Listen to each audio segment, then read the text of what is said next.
আসসালামু আলাইকুম। কি অবস্থা সবার, কেমন আছেন সবাই? আশা করি ভালো আছেন।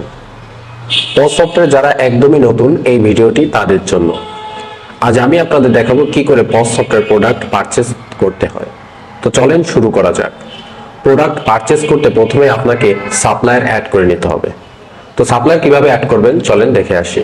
প্রথমে আপনারা কন্টাক্ট মেনুতে যাবেন, এখানে এসে আপনারা সাপ্লায়ার উপর ক্লিক করবেন। সাপ্লায়ার উপর ক্লিক করার পর এরকম একটি ইন্টারফেস দেখতে পাবেন। এখন আপনি নতুন একজন সাপ্লায়ার অ্যাড করতে চাচ্ছেন, এজন্য আপনাকে অ্যাড বাটনে ক্লিক করতে হবে। অ্যাড বাটনে ক্লিক করার পর এরকম একটি ইন্টারফেস দেখতে পাবেন, যেখানে আপনার কন্টাক্ট টাইপে আপনার সাপ্লায়ার অ্যাড সিলেক্ট করে দিতে হবে। এরপরে আছে কোম্পানি নেম। এর আগের ভিডিওতে আমি আপনাদের ইউনিলিভার ব্র্যান্ডের একটি লাক্স সাবান অ্যাড করে দেখিয়েছিলাম। আজ সেই প্রোডাক্টটি পারচেজ করব, তো এখানে আমি কোম্পানি নেমটি দিয়ে দিব। এরপরে আছে নেম, যার কাছ থেকে আমি নিচ্ছি তার নামটা আমি দিয়ে দেব। ধরেন আমি এখানে লাক্স দিলাম।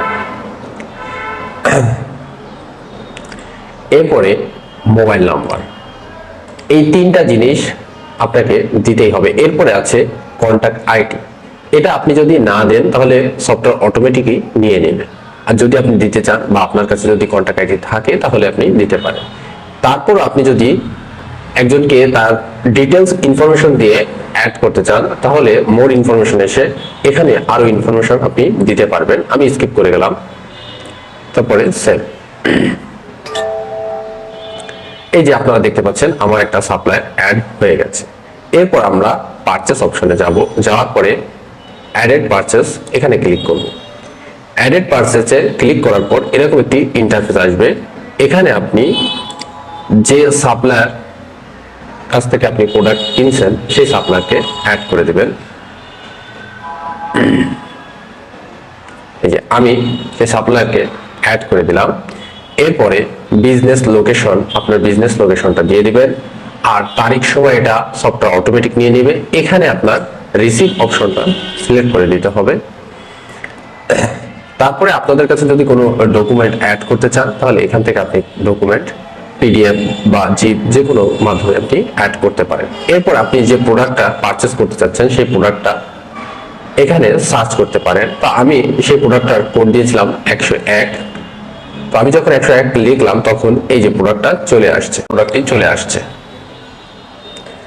দেখতে পাচ্ছেন আমার প্রোডাক্টের ক্রয় মূল্য, এটা হচ্ছে আমার প্রোডাক্টের বিক্রয় মূল্য। এখন কথা হচ্ছে আমি কত পিস নিতে চাই। তো আমি এখানে দিয়ে দিলাম 10 পিস। আমি যখনই এখানে 10 দিলাম তখনই দেখেন টোটাল 2000 টাকা, মানে আমার একটার দাম ছিল 200 টাকা, 10টার দাম আসে 2000 টাকা। এই যে আমার টোটাল অ্যামাউন্ট এখানে শো করছে। এরপরে কি করতে হবে, আপনাকে নিচে এসে এখানে দেখতে পাচ্ছেন সাপ্লাই পেমেন্ট, তো এখানে অ্যামাউন্টটি বসিয়ে দিবেন, 2000 টাকা বসিয়ে দিলাম। এরপরে আছে পেমেন্ট মেথড, আপনি কিসের মাধ্যমে টাকাটি পে করতে চাচ্ছেন। এখানে card, cash, bank transfer, others আছে। তো আমি তাকে ক্যাশে পেমেন্ট করতে চাচ্ছি। দেখতে পাচ্ছেন যে তাকে সম্পূর্ণ টাকাটাই পে করে দিচ্ছে, যার পরে পেমেন্ট ডিউ, মানে কোনো ডিউই নেই। এরপরে এখানে এসএমএস নোটিফিকেশন আপনি যদি এটা অন করে দেন তাহলে আপনার সাপ্লায়ার মোবাইলে একটা নোটিফিকেশন চলে যাবে। তারপরে আমরা সেভ করে দেব। তো আমি এখানে সেভ করে দিলাম।